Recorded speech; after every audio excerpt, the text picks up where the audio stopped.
네, 안녕하십니까. 도덕학당 대표 안도균입니다.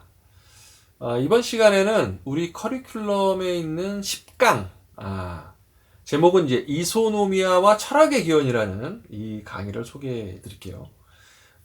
이 강의는 진짜 재밌는 얘기가 아주 많습니다.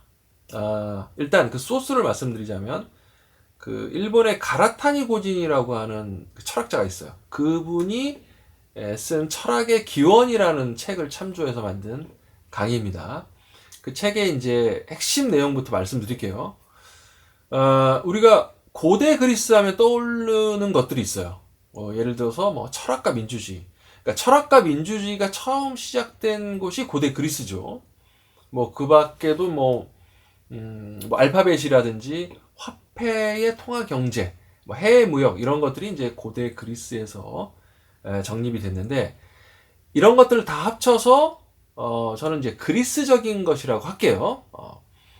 그러면 이 그리스적인 것은 어디서부터 기원을 했는가? 아테네로부터 기원을 했다. 이렇게 보는 것이 플라톤 아리스토텔레스의 관점입니다.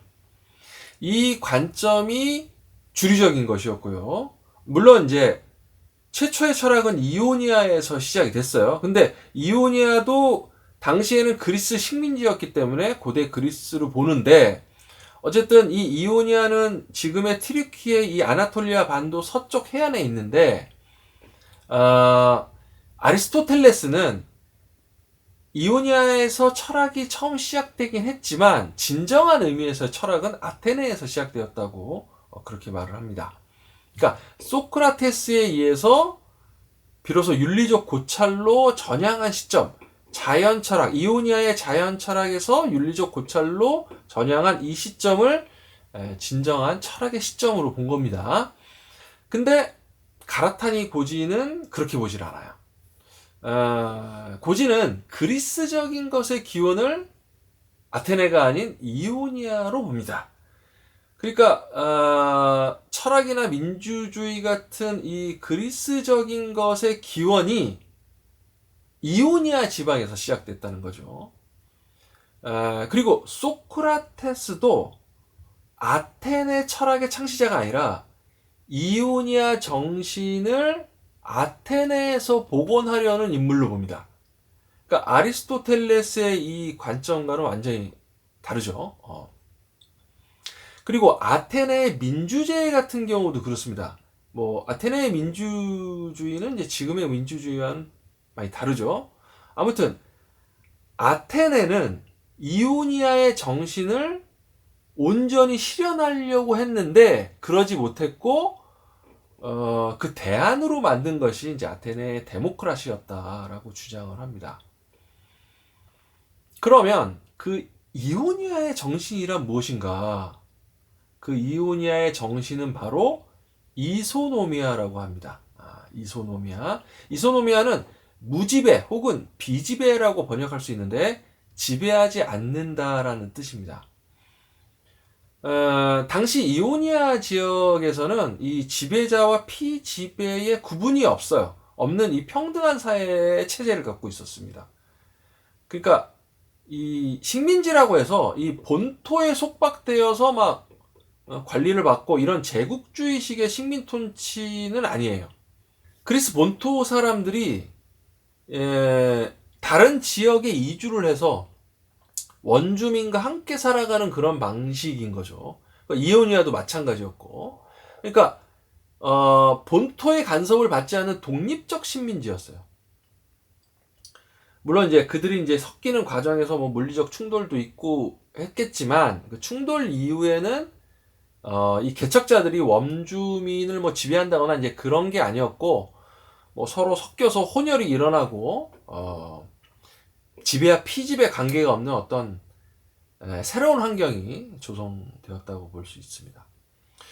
그리고 이제 각각의 시족적 관습이 있는데 그것을 다 버리고 함께 모여서 살아야 되니까 자발적인 계약을 통해서 평등한 폴리스를 만들었다. 그렇게 보는 겁니다.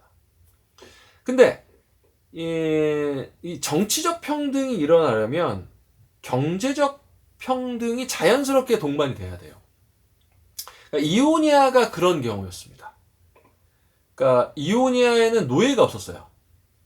노예는 그 대토지를 소유할 수 있는 구조에서 생깁니다. 그러니까 인구가 늘어나고 뭐 경작할 수 있는 땅이 이제 부족해지죠. 인구가 늘어나니까. 그러면 이제 일부 농민들은 땅을 담보로 해서 대출 쓰고 그걸 갚지 못해서 이제 노예로 전락하기도 하고.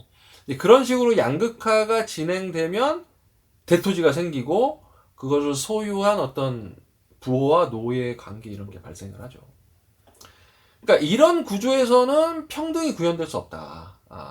근데 이오니아에선 그거를 어떻게 했냐? 늘어나는 인구를 어떻게 해결했냐면 이제 다른 지역으로 개척을 하는 방식으로 보내는 거죠. 그렇게 했고 인구를 조절했어요. 그러니까 인구가 늘어서 땅이 부족해지면 식민지를 개척하러 이제 떠나는 겁니다. 그러니까 대농장을 운영하고 싶어도 일할 노동력이 부족하니까 큰 땅을 소유할 수가 없는 거예요. 그래서 그 이오니아의 대부분의 사람들은 자기 땅을 가지고 있었고 이제 자영농이 된 겁니다. 그래서 이제 그 자연스럽게 어떤 정치적, 경제적 평등과 자유를 실현할 수 있었죠. 그러니까 이소노미아라고 하는 건 이제 이런 평등에 기반한 겁니다. 근데 반면에 그리스 본토에서는 이미 계급이 분화되어 있어요.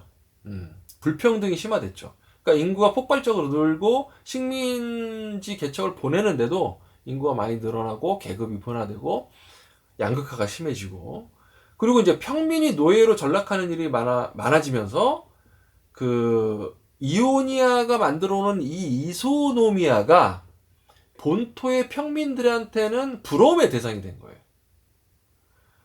그러니까 이런 부러움이 어떤 정치적으로 반영이 됐겠죠.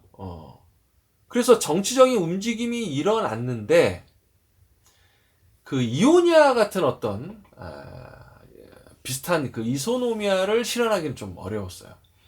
그러니까 아테네의 경우 이제 불평등이 심화되고 그 정치 체계를 바꾸려는 노력이 있었어요. 예를 들어서 솔론이라고 하는 정치인은 개혁을 통해서 그 부채 노예를 해방시킵니다.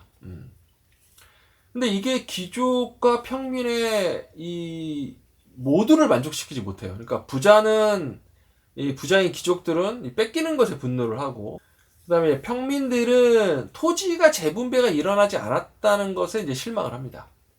뭐 그러다가 이제 여러 가지를 거쳐서 클레이스테네스가 이 다수가 지배하는 어떤 민주정이라는 정치의 체계를 기초를 마련하면서 그 아테네의 이제 데모크라시가 열리게 된 거죠. 그러니까 이소노미아는 이제 무지배인데 무지배가 아니라 다수가 지배하는 쪽으로 방향을 튼 거죠. 무지배를 갖고 오려고 했지만 이미 무지배가 될 수 있는 경제적 평등이 일어나질 않으니까 정치적으로 다수가 지배하는 데모크라시로 갔다는 겁니다. 스파르타도 이 이소노미아를 가져오려고 했어요. 근데 이 스파르타의 경우는 또 다릅니다. 그러니까 스파르타는 이소노미아를 실현시키기 위해서 아주 강제적으로 불평등을 초래하는 이 화폐 경제라든지 교역 이런 걸 다 폐지합니다. 그래서 어떻게 지금의 관점에서 보면은 그 뭐 국가사회주의 정책으로 또 돌파하려고 한 거죠. 그러니까 그렇게 시장 경제와 자유를 막 억압하면서 불평등의 싹을 잘랐죠. 근데 그 대신 자유가 억압되죠. 그렇죠? 그러니까 아테네건 스파르타건 이 이소노미아의 자유와 평등의 가치를 구현하기 위해서 노력했지만 그걸 자기 상황에 맞춰서 실현하다 보니까 아주 전혀 다른 아테네와 스파르타가 전혀 다른 방향성으로 갔다는 이야기가 됩니다. 근데 매우 아주 그냥 흥미로운 이야기죠, 이게. 근데 이와 관련된 뭐 그 철학의 기원에 대한 이야기가 되게 많아요. 근데 재밌는 얘기가 많은데 그럼 수업 시간에 하도록 하고. 근데 이제 여기서 한 발 더 나가서 이건 이제 제가 하고 싶은 얘기인데 그러면 이소노미아라고 하는 무지배가 그 자유와 평등을 낳잖아요. 근데 이런 자유와 평등을 어떤 정치 체계가 아니라 우리 개체 차원에서 실현할 수 있는가? 이런 질문이에요. 그러니까 우리는 그 자기가 어떤 스스로 자유로운 의식을 통해서 선택을 하면서 살아가고 있다고 믿지만 실제로는 자기가 이렇게 주도적으로 행동하게 만드는 주체는 습관이에요. 습관이 나를 그렇게 행동하도록 만든 주체라는 겁니다. 그러니까 습관은 사회적 규범이라든지 보상체계라든지 타자의 시선이라든지 이런 걸 통해서 어떤 특정 가치들을 반복적으로 내면화하면서 만들어집니다. 그러니까 우리 안에 수많은 주체가 있는데, 수많은 자기가 있는데 특정하게 어떤 강화된 주체가 권력을 가지고 있다는 거죠. 그러니까 일종의 그게 이제 뭐 독재 권력 체제라고 할 수 있습니다. 우리 안에. 그게 습관이에요. 근데 이런 맥락에서 이소노미아는 어떤 특정한 주체나 자의 권력을 분배하죠. 왜냐하면 무지배니까. 그렇죠? 그래서 잠재적인 자, 잠재적인 주체를 깨어나게 하고 어떤 평등한 체제로 바꾸는 그런 중요한 키워드가 되지 않을까라고 생각이 드는 겁니다.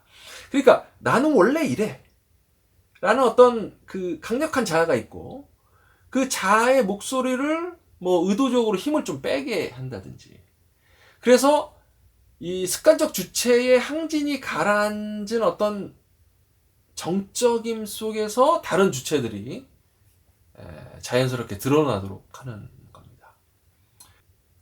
그러니까 이러한 에너지의 재분배를 개인의 삶에 적용을 한다면 돈이나 시간 이런 거를 다른 방식으로 쓰게 할 수도 있는 거죠. 뭐 실제로 우리는 이 특정 습관적 욕망에 이 과도하게 투자를 하면서 정작 우리가 필요한 곳을 방치하는 경우가 많습니다.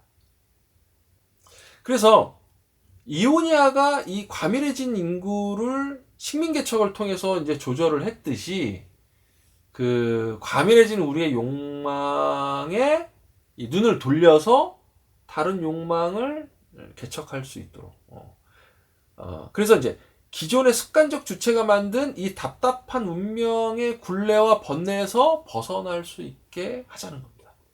그러니까 결국 이거는 주체를 생산하는 권력에 대한 저항이거나 혹은 그 권력적 주체에 대한 저항의 일종이라고 할 수 있는데요. 그러니까 습관적 주체의 이 독재를 넘어서 그 내면의 이소노미아를 실현하는 것이기도 하죠. 이와 관련한 어떤 더 자세한 내용은 수업 시간에서 다루도록 하겠습니다. 그동안 몇 편에 걸쳐서 어쨌든 강의 소개 영상을 해왔죠. 그래서 강의 소개는 여기까지 하도록 할게요. 뭐 이거 말고도 뭐 재밌는 내용이 많은데 수업 시간에 본격적으로 설명을 드리도록 하겠습니다. 사실 이런 이제 소개 영상이 그 이제 내용을 압축적으로 말씀드리다 보니까 실제 강의보다는 더 어렵게 느껴집니다. 그리고 이런 요약보다 사실은 이 서사가 깊어지면서 이해가 될 때 훨씬 더 재밌거든요. 이제 그걸 감안해서 이 영상을 보시면 될 것 같습니다. 우리 이제 강의는 전체적으로 이렇게 유기적으로 다 연결돼 있어요. 그래서 파편적인 기초 지식을 배우는 게 아니라 전체의 맥락이 연결될 수 있게끔 설계를 했습니다. 그래서 강의에서 이 중요한 개념들을 계속 반복이 됩니다. 그래서 뒤로 가면서 앞에 했던 내용들을 중요한 것을 다시 되짚으면서 다시 연결하고 그렇게 하기 때문에 뭐 초반부도 재밌지만 뒤로 갈수록 더 재밌어집니다. 중반부쯤 되면은 배웠던 것들이 막 연결되기 시작하는 그런 느낌을 받으실 겁니다. AI 시대가 도래했습니다. 인문학에서도 뭐 엄청난 힘을 발휘합니다. 그래서 빠르게 막 논문도 요약해주고 어려운 개념도 막 쉽게 풀어줍니다. 근데 이게 어느 정도의 기초가 필요해요. 이거를 AI를 잘 다루려면. 뭐 아시다시피 AI들이 헛소리를 많이 합니다. 근데 이제 그런 기초가 없으면 AI가 주는 정보를 잘 걸러내질 못해요. 그리고 기초가 있어야 좋은 정보들을 취합하고 횡단하고 그렇게 할 수 있는 질문의 힘이 생깁니다. 그러니까 AI 시대의 능력은 질문의 힘이죠. 그러기 위해서는 이런 기초를 닦으시는 게 좋은 기회라고 생각이 듭니다. 그래서 꼭 등록하셔서 같이 공부했으면 좋겠습니다. 그럼 수업 시간에 뵙겠습니다.